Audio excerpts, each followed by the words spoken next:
Our Heavenly Father, we thank you for another day and for your many blessings. As we go about the business of this great city today, we pray that you be with us, you lead us and guide us to do things that's pleasing to you.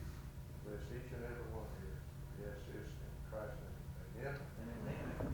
Let's all rise for the pledge of allegiance. Allegiance To the flag of the United States of America and to the republic for which it stands, one nation, under God, indivisible, with liberty and justice for all. Thank you. I'll ask for a motion to approve the minutes of our August 17th meeting, please. I'll make a motion to approve the minutes. Second. Any discussion? If none, I'll call for question. All in favor signify by saying aye. Aye. All opposed, like sign. Motion carries. Public hearing to accept the 2015-16 budget. You gonna go into public hearing for that one? Yes, sir. Okay, we need a motion to go into public hearing. Second. Second. All, any discussion? All in favor say aye. Aye. All opposed? Okay, we are now in public hearing, public session. Mr. Mayor, I'd like to make a presentation, and we have the audience that would like to make some comments and ask some questions. Our budget this year is $24,616,200. Of that budget, capital goods, current capital goods in this budget year is less than 1.5%. $106,150. Also, I have listed capital items on that two-sheet page you got. $1,900 for parks and playgrounds. That's matched by pilot club grant. Police department, you'll see two numbers, 12,500. That's $25,000. One is we hope to get a grant for it, and the other's coming out of forfeiture expense assets that we have. Fire department bunker gear, sanitation, sway cars, 8-yard loading dumpsters, and 50 trash cans. In the electric department, a pickup truck and a shelter. That's for a total of $106,150.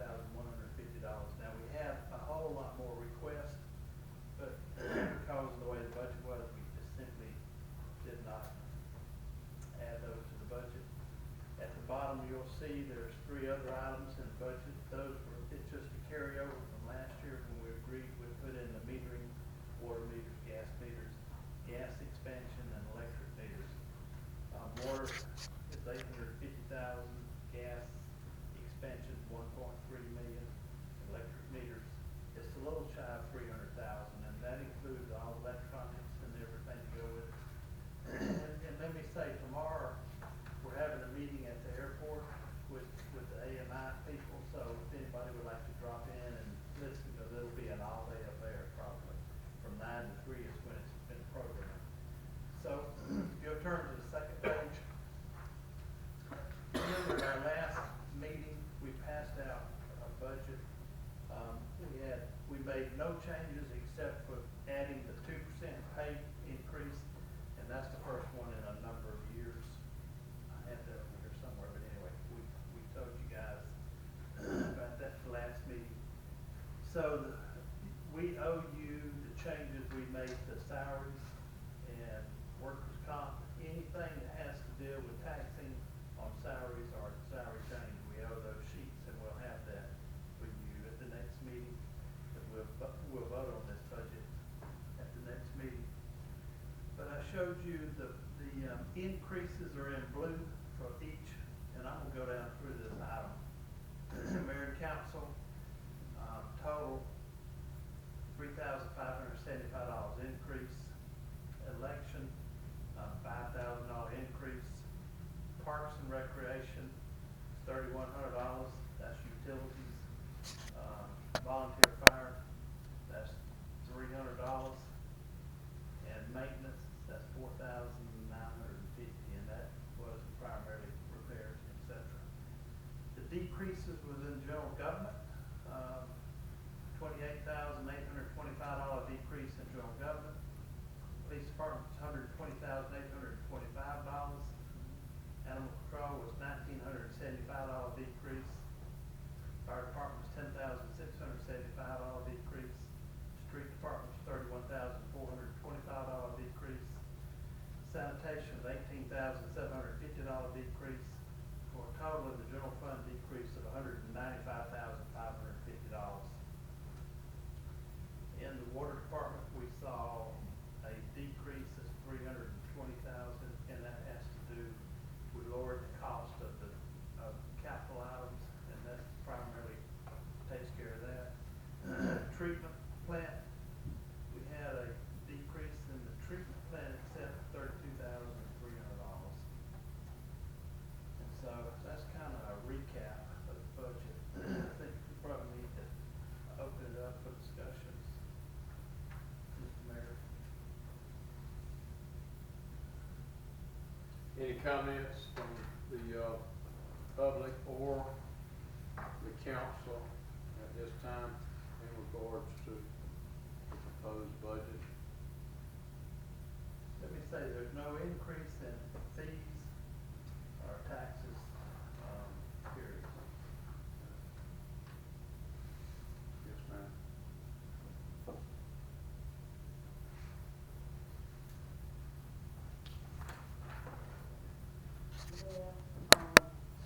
council, if I may, I just have a couple of questions, please. If you will, to go to page 9.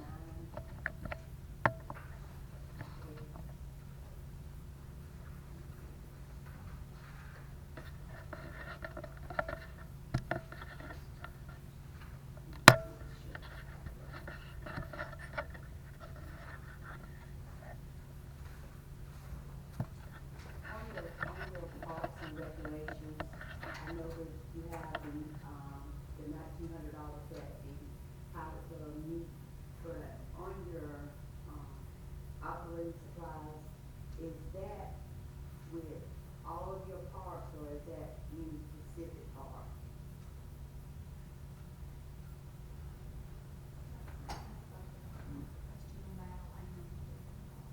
General, Let me run this is probably a little, the recreation department has a budget of their own, which is not in our budget. This is what the city participates in. Is that correct? And we'll get you a copy of that, but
y'all, but it didn't come back before the mayor and council, so the mayor and council was up under the agreement that he was getting paid, and it didn't come back before the mayor and council until budget time. Yeah, with that amount of money in this year's budget, his salary was still in the one we in right now, and we showed it in this budget right here, so Okay. if they pass on this with that in there, then they'll get it, if they don't, then they won't. Okay. Okay.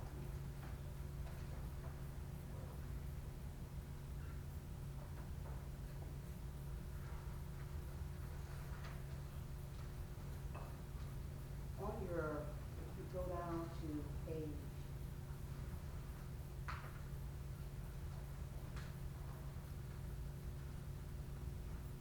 I just have a question on the numbers here.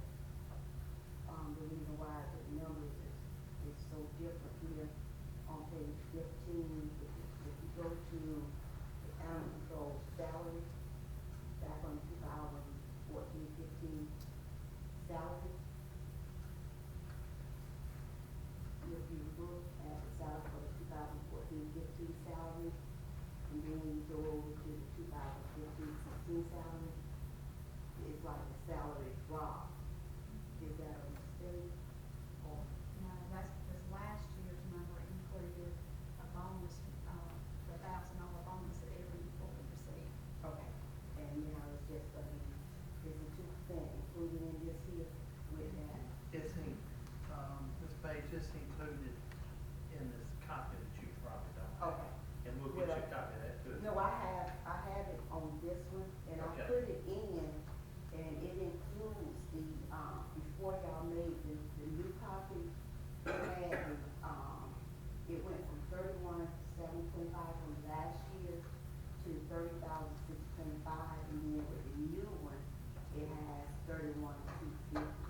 So that's why I wanted to make sure, so the $1,000 bonus was included, and that's the reason why I didn't get, I just want to make sure on those. That's correct. Okay.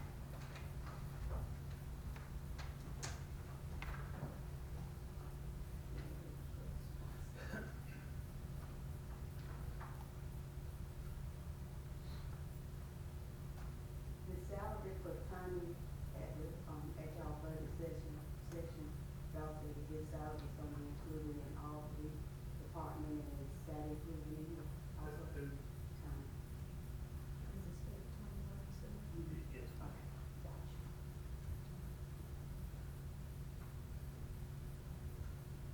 Before y'all balance out the budget, y'all people in the red, was part of that included because of the Walmart deal with doing the road and having that the grant? No, those would be capital items, and you go and you borrow funds and anticipate, it's like buying a vehicle, or you go borrow the money and you pay that over a period of time. So, now, in this budget,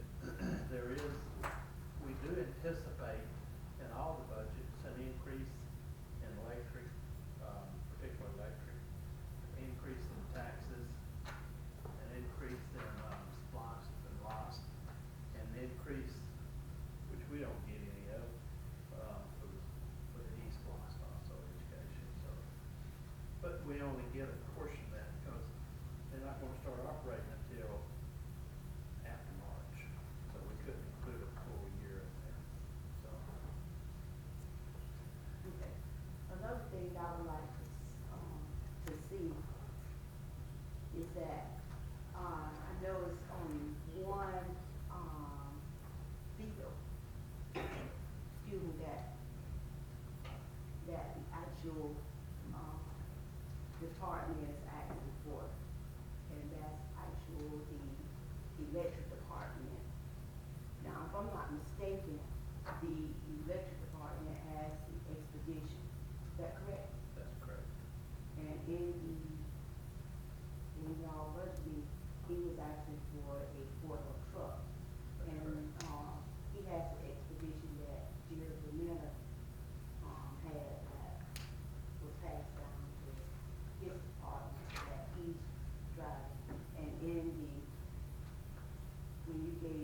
looking on it, it said that,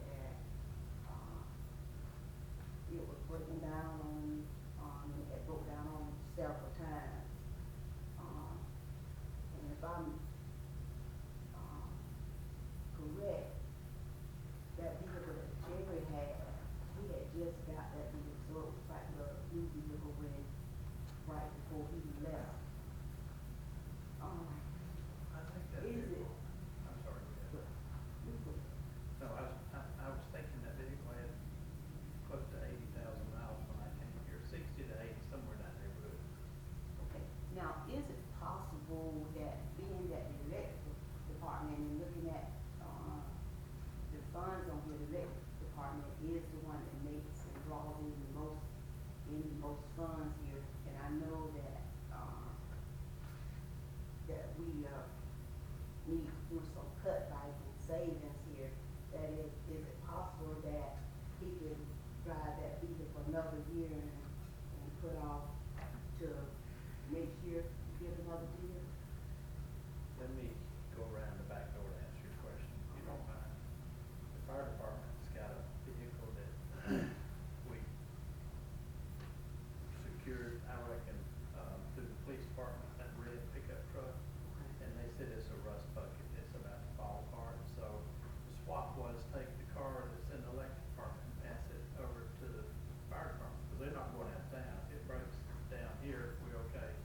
And then the electric department, we put him in a truck, he can use that, and take parts and different things around town. But that's highly possible. If they don't want to buy a truck, then, we just have to face whatever we have to do. Yeah, it costs 80,000 miles, not a whole lot of miles. I think it's got 100 and something thousand miles now, 130 something.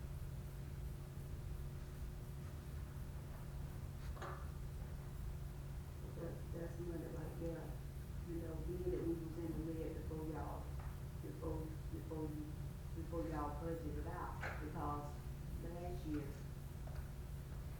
then this year, that's just a suggestion, that's, something that just acts. And that's all I have, thank you so much. Thank you, Ms. Bates, for your comments and concerns. Anybody else in the audience have anything to say in regards to the budget? Any council? If not, deem it necessary to come out of public hearing. Finished? Yes, sir. Okay, need a motion to come out of public hearing? Second. I'll second. All in favor, say aye. We're out of public hearing. Okay. For the budget. So we need to go back in the public hearing for water dish construction. Yes, sir. Need a motion in that respect. Second. All in favor, say aye. We're now public hearing on water dish construction. Mr. Mayor, we have Mr. Davis here, representing the city's interest in this, so if you don't mind, call upon me. Davis, if you will, please address the council, explain to us what the concerns are, what your findings are, sir. Evening, Mayor and Council. Tonight, you're looking at a public hearing request by Water Debt Construction. As y'all were discussing earlier, that is 10 floors, one of 10 floors of businesses. The property that we're concerned with this evening is a piece of property that he bought on South Hutchinson. In your packets, I got into a little bit of explanation, because you have two maps in there, or two actual surveys. And when I'm referring to, excuse me, Chris, does anybody need a copy of it? I got one more here. You can look at mine. We share. If you'll turn in your packets to these two pages here, okay? Mr. Fuller approached us at our office about when he had purchased this property.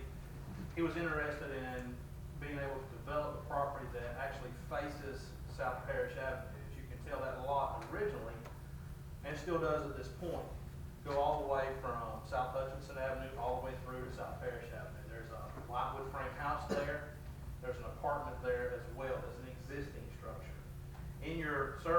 see that those two are labeled in there. It's kind of small to read, but you can tell what we're looking at. The one that you see that shows a 12,000 square foot cutout is what the city's zoning ordinance requires at this time. For multifamily, let me back up and say that his intent is to build a duplex or triplex on the part that faces South Parish. He bought that property with the intent to build that there. The property is zoned correctly, however, he doesn't meet the square footage requirements for a lot to have multifamily. In the city zoning ordinance, it says that any multifamily lot must be 12,000 square feet.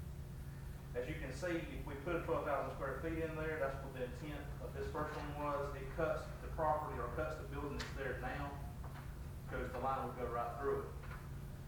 He requested that we bring him down, or we get his lot size down to 9,000. That's what I had measured, and that's what I had advertised for.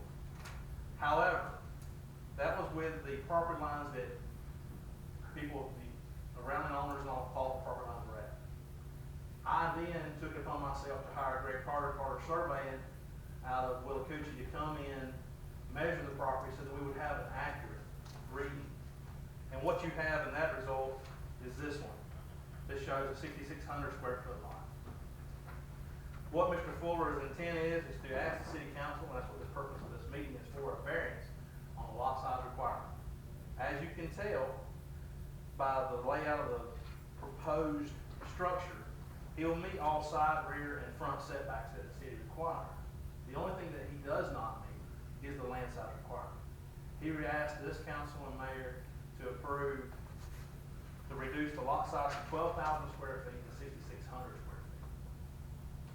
That would be just a little less, or just a little more than half what's required.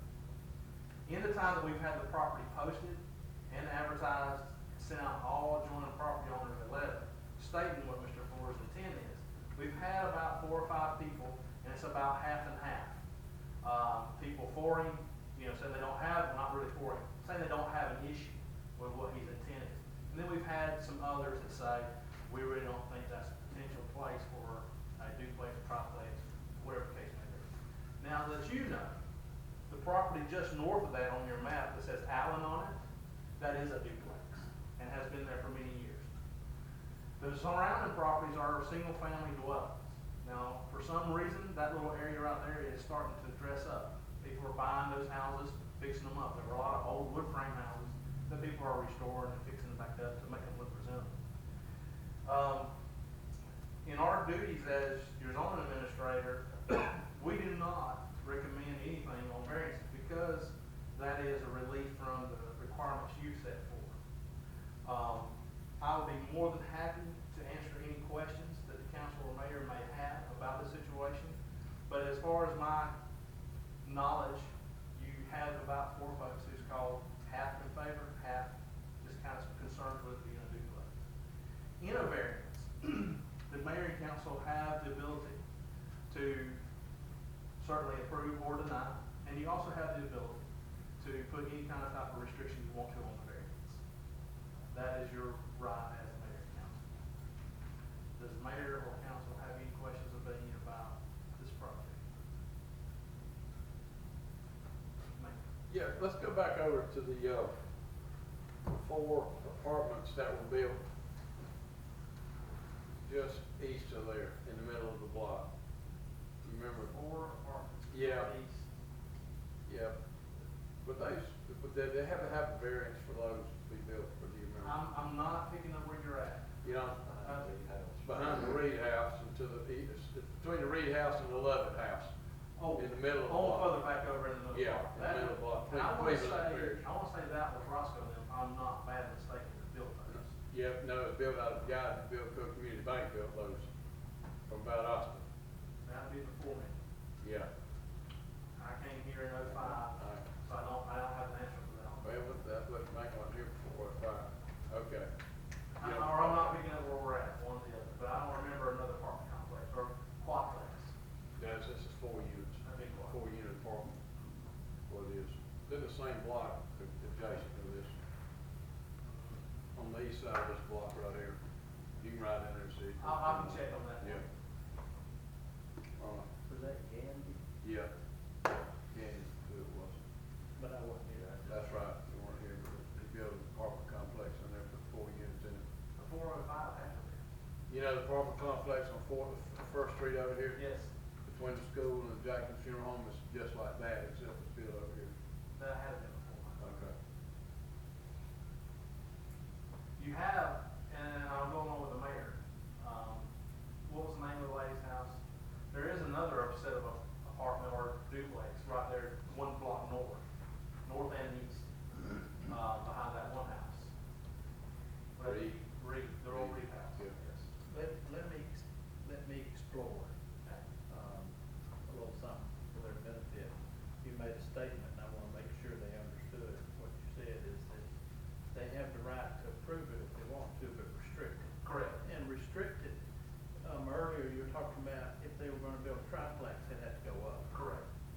So you could restrict up if you wanted to, if you're gonna approve it or if you're gonna deny it, it's no conversation. But you could put a stipulation in there that no triplex, no, And I'll elaborate, what Mr. John's saying. He's asking for, his original ask was for a triplex, to build 2 downstairs and a single above it. With any investor that we deal with, they're trying to get the most for what they purchased. And what I had discussed earlier was that if the council so sees fit, you can restrict it to a duplex only. You cannot approve it. And he can only build a single family dwelling, or open-ended, you could approve it, he could go as far, he could go as high as I believe what square footage and all is, he could possibly, the most he could go be a triplex with the square footage. what is the smallest record of lot in our ordinance, 10,000, or 8,000. 8,000? Your smallest record lot would, certainly be a R8 zoning district, which is 8,000 square feet. And 800 square foot of living space. 800 square foot of living Yeah. space. So, you know, the bottom floor of this one's gonna have about 1,800 feet in it, so he's beyond, you know, the duplex is beyond 800 feet on either one of those units there. The smallest residential dwelling you can have is an R8, and I'm looking at your zoning ordinance up here, it's not in your packet. Smallest is R8, that's 600 square foot dwelling. The R8, which is what that property is on, is 800. So at minimum, if you approve him with a duplex only, he would have to do 1,600 square foot of heated space, that does not include porches or carports. Would there be enough parking on this property? The way we've looked at it, his parking and only